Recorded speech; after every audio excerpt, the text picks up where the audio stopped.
Olá, amores, tudo bem com vocês? Eu me chamo Sara, faço parte da Tropa de Elite de Jesus. Estou aqui para fazer mais um vídeo do Techuvá, que é o nosso grupo de leitura e meditação da Bíblia. A Techuvá, né, que nós estamos fazendo aí. Estamos retornando, fazendo o caminho de volta, né, para nos tornarmos a imagem e semelhança do nosso Senhor. Essa é a nossa missão, né? É isso que nós queremos, nos tornarmos novamente assim como o Senhor, Ele nos fez. Amém? Então eu quero começar orando com vocês para a gente ler esse capítulo de João, né? Então, papai, obrigada, Pai, pela tua palavra, obrigada, Pai, pelo teu cuidado, pelo teu amor, pela liberdade que temos, Senhor, de ler a tua palavra, Senhor, de poder ler, nos achegar mais pertinho de Ti, conhecer um pouquinho mais de Ti, Pai, através, Senhor, da Tua palavra. Obrigada, Senhor, por isso. Obrigada, Pai, por cada pessoa, Senhor, que está vendo esse vídeo agora, que vai ver depois. Obrigada, Senhor, por suas vidas. Obrigada, Senhor, por sua decisão de ler a palavra, Senhor, de buscar mais de Ti, Senhor. E nos ajude nesse caminho, Senhor, nos ajude a perseverar na leitura, na meditação e sempre tendo o Espírito Santo como nosso guia, como nosso acompanhante, para que Ele sempre nos instrua, nos ajude, nos ensine aquilo que Tu está querendo falar conosco, aquilo que nós estamos precisando aprender. Em nome de Jesus eu oro, Te agradeço. Amém. Amém. Então, vamos lá. Nós estamos lendo João, né? O capítulo é o 6. Para quem, né, tiver interesse, acabei esquecendo de falar, tem aqui abaixo no link nós vamos ter os horários das nossas reuniões, né? Nós temos reuniões toda semana, temos reuniões de ensino, reunião para homens, para mulheres, para jovens, adolescentes, para criança. Todas as reuniões são online, né? É só acessar o Zoom ali, é bem facinho. E vai ter aqui, né, na descrição do vídeo o endereço dos grupos de WhatsApp que nós temos e todas as informações ali sobre o nosso ministério. Amém? Então, assim, agora vamos começar, né? Nós estamos, então, em João, é o capítulo 6. Ele é um capítulo bem extenso. Deixa eu até ver aqui quantos versículos ele tem. Ele tem 71 versículos. É um capítulo bem extenso. Fala muitas, né? Traz muitos ensinamentos. Tem ali a multiplicação dos pães, né? Tem Jesus se mostrando como Ele é a fonte de vida, Ele é o pão da vida. Então, né, tem muitas informações e muitas informações dessas, elas são muito espirituais.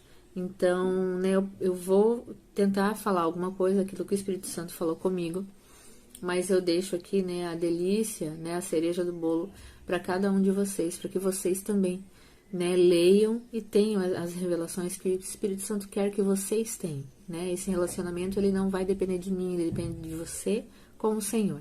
Então, né, esse é o nosso propósito aqui, de apontar Jesus para vocês e que vocês busquem Ele, né?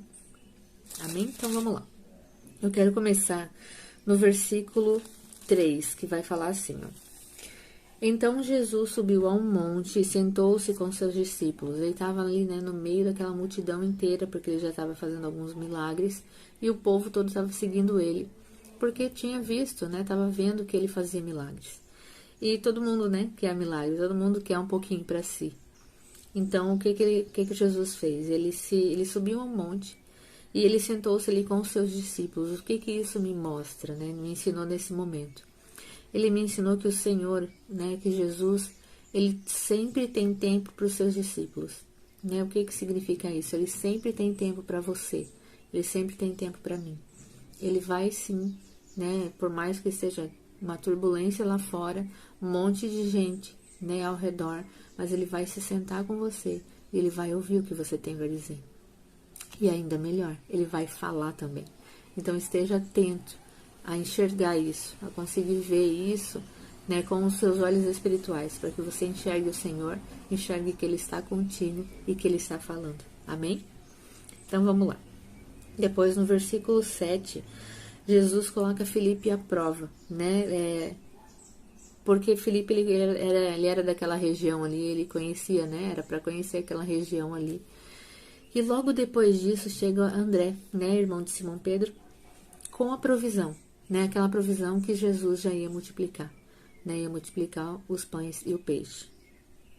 Então, por que que os discípulos, né, André e Simão, eles deram Simão não, Filipe e André, eles deram aquelas respostas ali completamente sem fé, né? Sem perspectiva de nada, né? Eu imagino para mim, né, que eles viveram uma vida inteira sem esperança, uma vida inteira sem, né, sem fé, porque aconteceu tantas coisas ruins nesse meio tempo que eles viviam, né? Era os romanos que estavam dominando, que eram, né? O tratamento ali era terrível, sem respeito nenhum, e muitas vezes eles não tinham o que comer e eles dependiam de pesca, dependiam de tantas coisas. Então foi uma vida toda, né? Vivendo sem esperança, sem perspectiva. E isso reflete nas respostas deles, né? Quando Jesus falou ali, eles sempre respondiam sem fé. Eles não estavam ainda conseguindo ver com os olhos da fé, né? Com os olhos do Senhor. Que na frente deles, eles tinham um Messias que é dono de todas as coisas, que podia fazer todas as coisas. Mas eles ainda não conseguiam, né, ver isso, abrir os olhos para isso. Então, quantas vezes nós, né, estamos vivendo aí e dando respostas de perspectiva que vivemos uma vida inteira, né, do que nos foi ensinado de uma vida inteira, não conseguindo ver o Senhor na nossa frente e fazer a nossa história mudar, né? Então, que nós, né, com a leitura da palavra, com a busca que nós estamos fazendo, a gente vai tirando essas vendas dos nossos olhos, a gente vai conseguindo enxergar o Senhor, né? Então, vamos para frente que o capítulo é longo e tem bastante coisa para falar. Eu não quero me estender muito aqui, tá bom, gente? Então, vamos lá. No verso 10, eles falam assim, ó. Que ali, daí começa, né, o milagre da multiplicação, né, do pão e do peixe. Ele fala assim, que só os homens eram cerca de 5.000. Então, aqui a gente sabe que nessa contagem não foram incluídos mulheres e nem crianças. Então, havia muito mais pessoas naquele lugar ali. O milagre, né, e mais, né, o milagre ele foi acontecendo na medida em que eles foram repartindo um com o outro, né, ele não surgiu assim no cesto, à medida que eles foram, né, tirando, tinha mais, né, à medida que eles foram pegando, tinha mais. Olha só quanto isso nos ensina, né, ensina que enquanto nós compartilhamos, o Senhor acrescenta. Isso já foi falado, né, em alguma ministração, que enquanto nós compartilhamos, enquanto nós somos, quanto mais generosos nós somos, mais nós recebemos. Ou vamos colocar isso agora na palavra de Deus. Quanto mais nós tiramos daqui, mais vai vindo, né? Mais vai entrando, mais nós vamos recebendo revelações do Senhor, mais intimidade nós vamos tendo. Então, olha só quanto isso nos ensina, quão maravilhoso é. Por isso que fala, né? Mais feliz quem dá do que aquele que recebe. Então, que a gente continue, sim, aprendendo, perseverando, né, aprendendo da palavra, entrando, mas que a gente também ensine o próximo. Não só com nossa boca, claro, mas com o nosso modo de ser, com a nossa mente renovada pela palavra, mas que a gente ensine e para que seja derramado mais. Amém? Que nós não podemos nos tornarmos, né, gulosos espirituais, né? Como que fala a palavra, agora esqueci. Mas que a gente não só queira para nós, mas a gente também derrame nas pessoas ao nosso redor, né? Então, esse milagre aqui, ele é muito fantástico, porque ele foi registrado nos 4 evangelhos. Todos eles falaram desse milagre, né? Para mostrar que realmente o Senhor é o pão da vida e quão maravilhoso ele é, né? Há uma curiosidade bem legal, que os judeus, eles consideram uma dádiva de Deus o pão. E era uma regra, né? Eles precisavam sempre, após as refeições, eles recolhiam, né, todos os pedaços de pão, né, o que caía, e eles recolhiam e guardavam dentro de cestos. E alguns estudiosos falam que é aquele cesto, porque sobraram 12 cestos. Os cestos eram o mantimento, né, dos 12 discípulos. Bem? Então vamos lá para o versículo 15. Ele fala assim, ó. Jesus, ele sabia que que pretendiam obrigá-lo a ser rei deles, de modo que se retirou sozinho para o monte. Então, olha só, né? Como é importante ter um momento a sós com o Senhor, se retirar e ficar a sós com o Senhor. É muito importante isso, né? Que a gente não esqueça, porque sim, é preciso sim parar um tempo e ficar a sós com o Senhor. Amém? Então, no verso 16 até o verso 21 fala ali sobre quando Jesus andou sobre as águas, né? Então, esse mar ali que eles estavam, algumas versões falam que é lago, ele era muito grande, né? Tinha uma extensão aí enorme, de uma margem a outra, né? E era normal acontecer tempestade nesse lago, nesse mar, porque, né, os ventos faziam com que tivessem ondas de até 3 metros de altura. Então, realmente, quando fala, né, que tinha uma tempestade ali nesse barco dos discípulos, realmente, né, é verdade, né, eles estavam no meio de uma tempestade provavelmente bem forte, com ondas, né, pegando ali o barco bem forte. Então, quando eles viram o Senhor ali, se assustaram, né, e o Senhor foi andando sobre aquelas águas e foi acalmando sobre aquelas águas. Então, né, mostrando, nos ensinando que Jesus, ele vem no meio da tempestade, né, ele se aproxima de nós no meio da tempestade, que a gente abre os nossos olhos para enxergar ele, para que essa tempestade ela seja acalmada por ele, né, e que ele possa entrar no nosso barco e estar conosco, né. Então, no verso, eu vou pular lá para o verso 26, que fala assim, ó. E Jesus respondeu, eu lhes digo a verdade, vocês querem estar comigo não porque entenderam os sinais, mas porque eu lhes dei alimento. E o 27. Não, eu quero falar um pouquinho sobre esse 26, ele fala assim, que o Senhor, ele não nos deixe nós nos aproximarmos dele somente para receber aquilo que ele tem para dar, mas que a gente se aproxime perto dele por quem ele é, porque nós amamos estar com ele, porque ele é o Senhor das nossas almas, é o Senhor da nossa vida. Então, né, que em nome de Jesus a gente não se aproxime do Senhor só para ganhar o que ele tem para dar, porque ele tem muito mais do que isso, ele tem ele mesmo, a presença dele nas nossas vidas, e que a gente queira isso, anseie por isso, mais do que todas as coisas, amém? No 27, não se preocupem tanto com coisas que se estragam, como a comida, mas usem suas energias buscando o alimento que permanece para a vida eterna, o qual o Filho do Homem pode lhes dar. Que coisa mais maravilhosa, né? Pois Deus, o Pai, colocou em mim seu selo de aprovação. Então, Senhor, por favor, coloca em todos nós o teu selo de aprovação e nos ensina a buscar sempre o que é eterno, sempre aquilo que o Senhor quer, que as outras coisas, as demais coisas, o Senhor acrescenta. E nos ajude a confiar nisso, meu Pai. Amém? Então, vamos lá. O versículo 29, ele fala assim, Jesus lhes disse, esta é a única obra que Deus quer de vocês, que creiam naquele que ele enviou, crer em Jesus. E eu quero fazer um link com esse versículo com o versículo 35. Continuar ele com o verso 35 que fala assim. E Jesus respondeu, eu sou o pão da vida, e quem vem a mim nunca mais terá fome. Quem crê em mim nunca mais terá sede. Então, né, que a gente creia no Senhor Jesus, com toda a nossa alma, com todo o nosso entendimento, com tudo que há dentro de nós. Que a gente creia no Senhor. Essa, né, é a única coisa que Deus quer de nós. Porque crendo em Jesus e alimentando, né, essa fé, a gente vai ter tudo o que a gente precisa. Né? Quanto mais a gente chega perto do Senhor, mais Ele nos dá, né? Mais a nossa fé aumentada, mais as nossas estratégias, né, para conseguir as demais coisas. Ele nos dá estratégias, Ele nos dá sabedoria. Então, quanto mais a gente chega perto dele, mais Ele derrama sobre nós todas as coisas do que nós precisamos.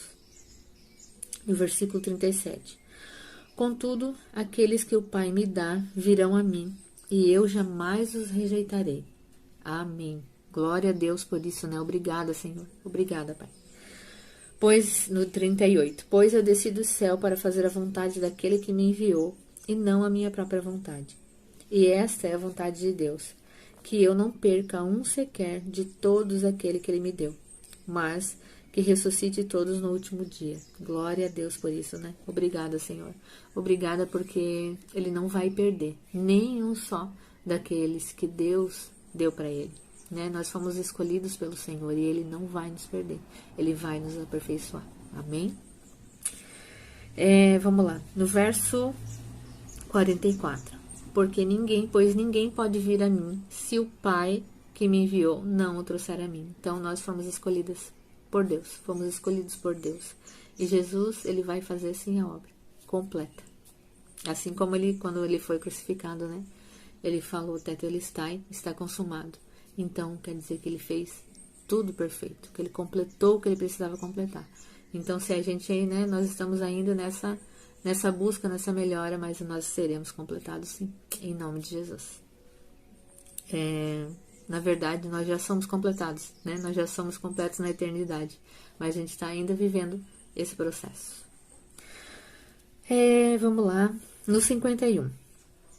Eu sou o pão vivo que desceu do céu, e quem comer deste pão viverá para sempre. E este pão que eu oferecerei para que o mundo viva é a minha carne. Então, né, o verso 53 até o 57 quero ler com vocês também. Então Jesus disse novamente, eu lhes digo a verdade, se vocês não comerem a carne do Filho do Homem e não beberem o seu sangue, não terão a vida em si mesmos. Mas quem comer minha carne e bebe meu sangue terá a vida eterna, e eu ressuscitarei no último dia. Pois a minha carne é a verdadeira comida e o meu sangue é a verdadeira bebida. Quem come minha carne e bebe meu sangue permanece em mim e eu nele. Eu vivo por causa do Pai que vive e me enviou. Da mesma forma, quem se alimenta de mim viverá por minha causa. Então, né, que a gente leia essa passagem, esses versículos, com o entendimento de que a carne do Senhor são as vontades e o sangue é a aliança. Então, né, quem come da minha carne, quem come das minhas vontades, faz a minha vontade. Então, né, leiam com esse entendimento, com essa perspectiva, porque, né, todo esse capítulo, ele é muito espiritual. Essa parte aqui, ela é muito espiritual. Então, leiam com esse entendimento. Amém? Que vai, né, abre os olhos de vocês. Então, vamos lá. O verso pra frente, aqui, ó. No verso 63, ele fala assim, ó. E as palavras que eu lhes digo, que eu lhes disse, são espírito e vida. Então, né, tenham esse entendimento que sim, tudo que está aqui é espiritual, então levem para o lado espiritual, né? Tenham esse entendimento com a sua mente, com o seu coração e também com o seu espírito, amém? Então, eu quero ler até aqui, não vou me estender mais, mas eu tenho certeza aí que já algumas coisas já foram entendidas, né?